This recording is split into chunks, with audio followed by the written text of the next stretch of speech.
नमस्कार दोस्तों, hello guys, कैसे हो। तो आज के वीडियो में हम बात करने वाले हैं इंटीजर डेटा टाइप कौन कौन से हैं उनके बारे में। So without wasting any more time, let's get started. So guys, this is Prasad and welcome to PM गुरु।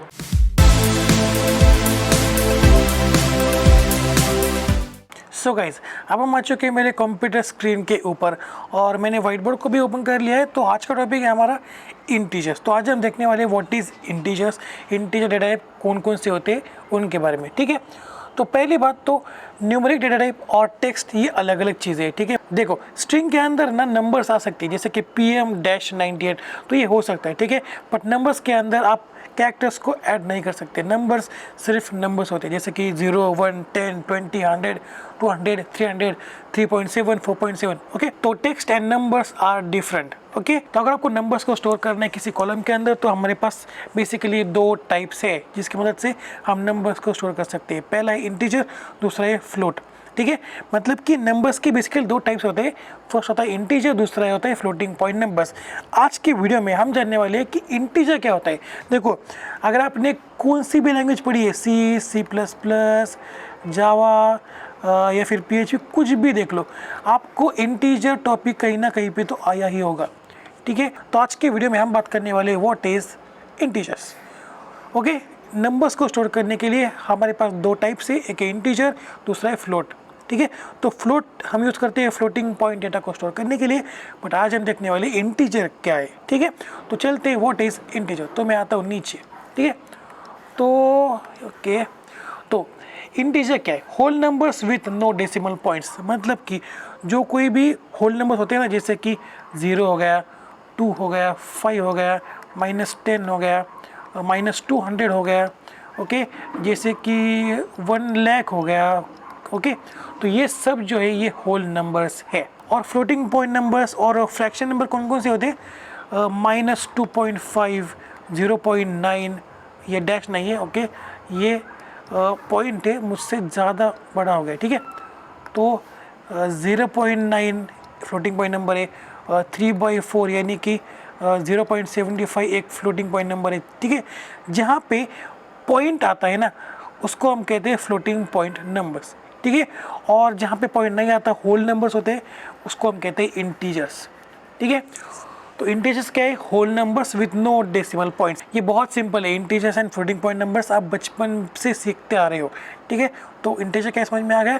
इसका एग्जांपल देखिए तो 96, 0, -25, 999, 1290, ये सब इसके एग्जांपल्स है। राइट, तो देखो इंटीजर्स में ना पॉजिटिव नंबर्स आ सकते हैं, 0 आ सकता है और नेगेटिव नंबर्स भी आ सकते हैं। तो आगे बढ़ते हैं। तो आपको दो चीज़ें पता होनी चाहिए। पहली है साइंड इंटीजर्स कौन कौन से होते हैं, और दूसरे अनसाइंड इंटीजर्स कौन कौन से होते हैं। साइंड इंटीजर मतलब कि जो नंबर्स साइन के साथ आते हैं उनको हम कहते हैं साइंड इंटीजर्स। साइन क्या है और अनसाइन क्या है? अब साइन क्या है? If the range includes both positive and negative values. Means क्या होता है? देखो, जब भी आप इंटीजर के टाइप्स को यूज़ करते हो ना, तो वहाँ पे आपको रेंज मिल जाती है। मतलब कि उनके बीच के जो नंबर्स हैं ना, उनको आप यूज़ कर सकते हो कॉलम के अंदर। अब वो आपको आगे पता चल रहा होगा, बट उस रेंज में अगर पॉजिटिव और नेगेटिव दोनों नंबर्स आते हैं, तो उस वाले रेंज को हम कहते हैं साइन। मतलब कि उसमें साइन वाले नंबर्स भी आते हैं। बेसिकली आप साइन को ऐसा समझ सकते हो कि -9 is a signed number. Okay, अगर मैं बात करूँ 0, 9, 11, तो ये हो गए अनसाइंड नंबर्स। राइट, तो अनसाइंड नंबर्स क्या है? If the range includes only positive values. Simple भाषा में कहूँ तो signed means negative values. Okay, negative and positive value both. Okay, और अनसाइंड मीन्स कि वो ओनली पॉजिटिव ही होंगे। मतलब कि इस वाले रेंज में सिर्फ और सिर्फ पॉजिटिव वैल्यू ही हो सकती है। ओके ओके, तो देखो, अगर मैं टाइनी एन की बात करूँ तो यहाँ पे क्या है? हमारे पास रेंज है -128 to 127। ओके, ये है साइंड के लिए। मतलब कि अगर आपको पता है कि कॉलम के अंदर सिर्फ इसी रेंज की वैल्यूज आएंगी, तो आप टाइनी इंट का यूज़ कर सकते हो। राइट, तो आगे बढ़ते हैं। In SQL integer data types are signed by default. मतलब कि आप पे कॉलम को इंटीजर डिफाइन कर रहे हो, तो उसके जो डिफ़ॉल्ट रेंज होगी वो साइंड होगी।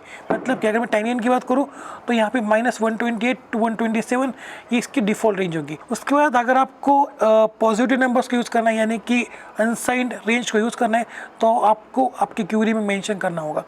राइट, तो if you want to use the unsigned data type, you have to specify this in your Curie.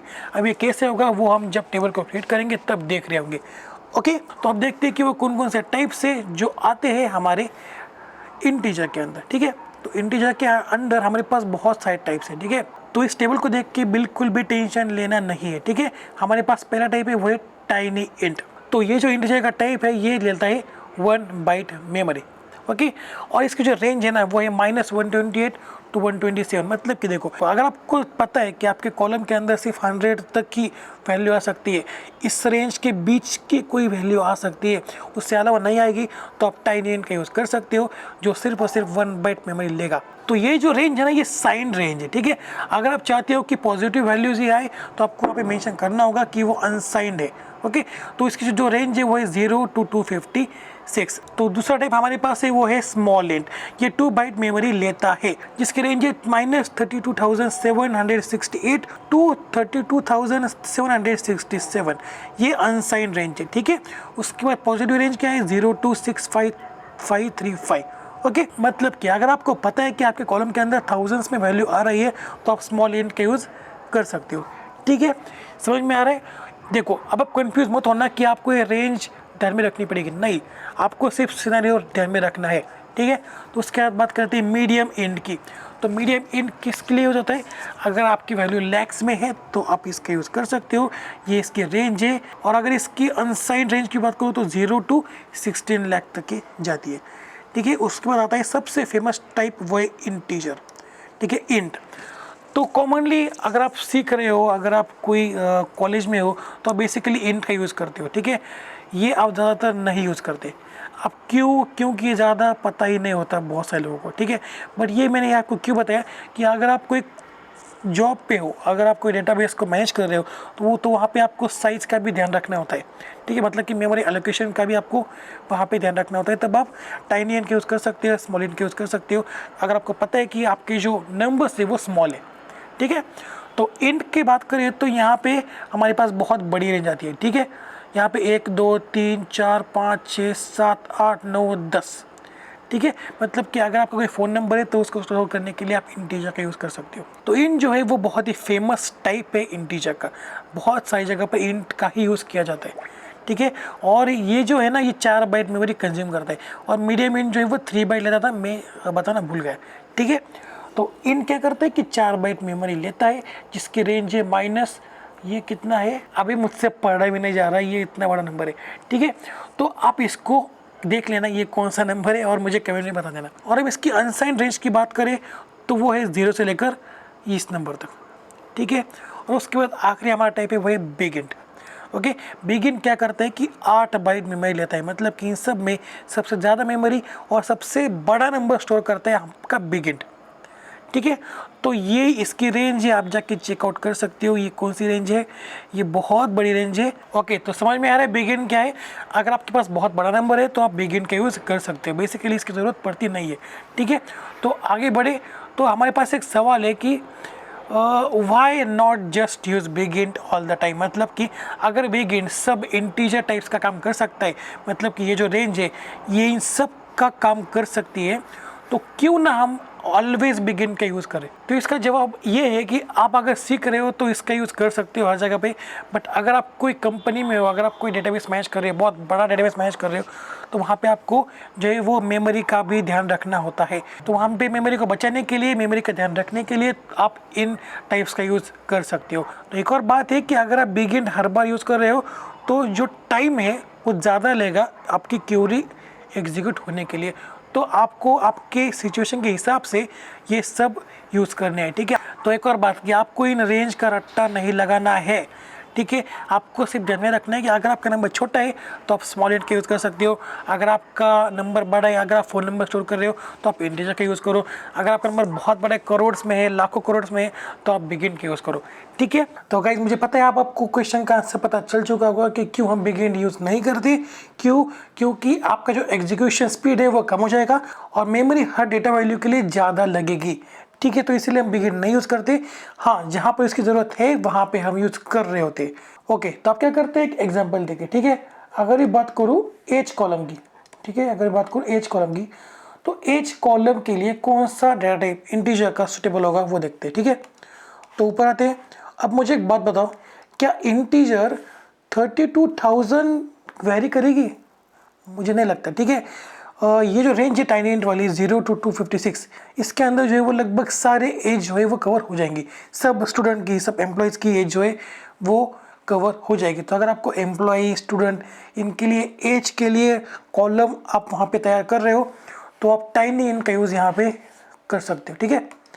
तो मैं क्या करता हूँ, यहाँ पे लग कर देता हूँ टाइनी, ओके स्पेलिंग मिस्टेक हो गई, ओके। तो यहाँ पे मैं कर देता हूँ टाइनी इंट, ओके।